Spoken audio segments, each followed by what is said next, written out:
Welcome to JD Clips. Please enjoy the short versions of our famous videos and keep learning. And don't forget to subscribe. क्योंकि Trump के आने से ये एक expectation है कि जो अमेरिकन इकोनॉमी है वो बहुत इम्प्रूव करेगी।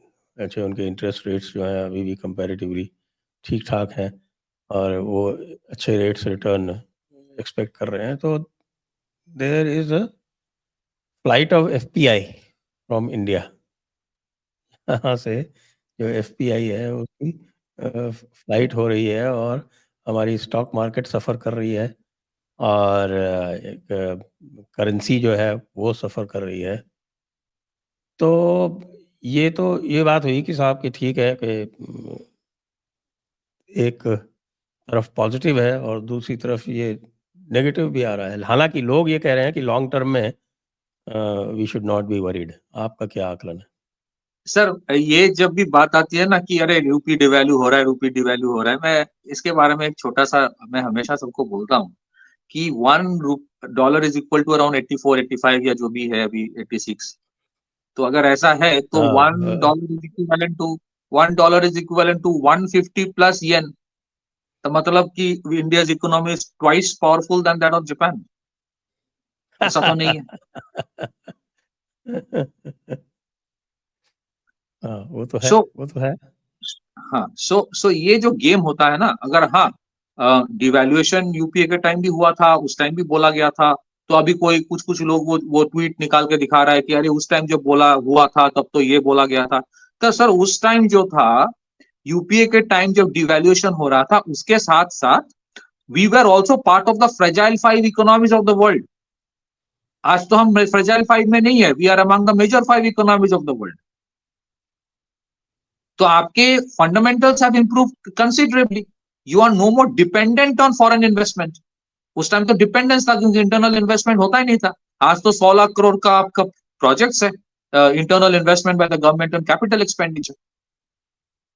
सेकेंडली, उस टाइम क्या एक्सपोर्ट था, आज you have a $775 billion plus export that is coming. तो so if you look at the fundamentals, foreign portfolio investors जो होता है सर, वो it works on sentiments invariably. अब प्रोटेक्शनिस्ट अमेरिका जो है वो थोड़ा in the short run will invariably create a euphoria of optimism, वो होता है सर। सो एफपीआई जो और एफआईआई जो होते हैं, institutional investors, purely run on sentiments, not on fundamentals, long term fundamentals. उनको शॉर्ट में पैसा बनाना होता है। So that flight of capital will continue to happen, and at the same time it is a very big indication। और ये एक India के लिए भी लेसन है कि हर बार अगर स्टॉक मार्केट इधर उधर हो जाता है तो ये जरूरी नहीं है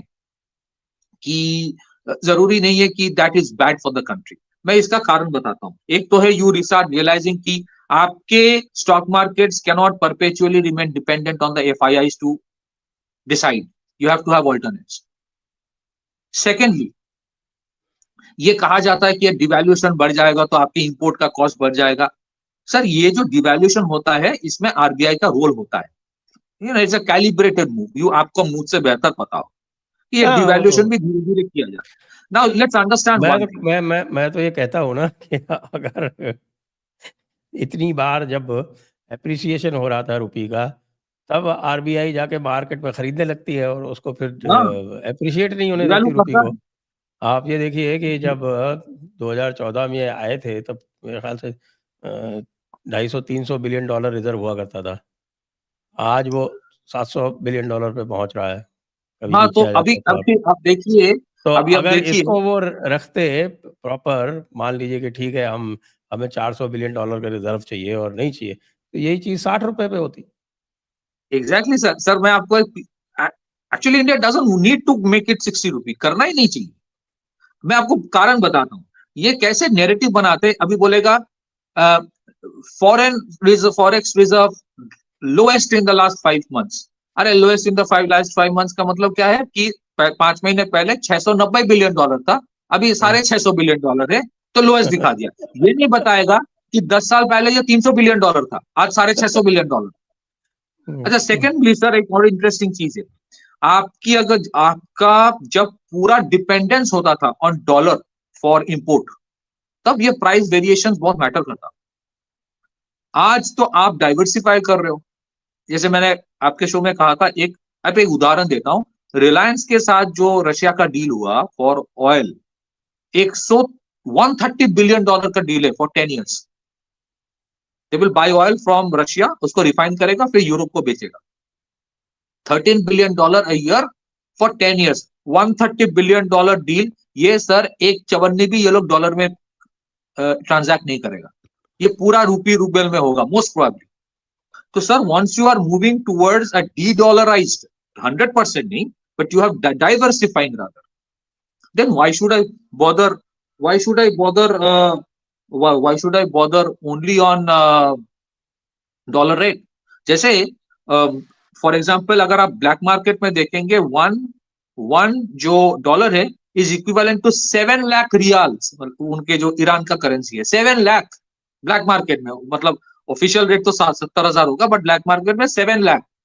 तो घंटा फर्क पड़ता है ईरान को इससे, क्योंकि आपको तो ट्रेड करना ही नहीं है यूएस से, आपको तो लेना है चाइना और रशिया से। So I think there are multiple dynamics involve into it. हाँ, devaluation if it is hurting our imports, then you need to introspect, लेकिन डिवैल्यूएशन बियॉन्ड ए पॉइंट आज is not hurting our imports.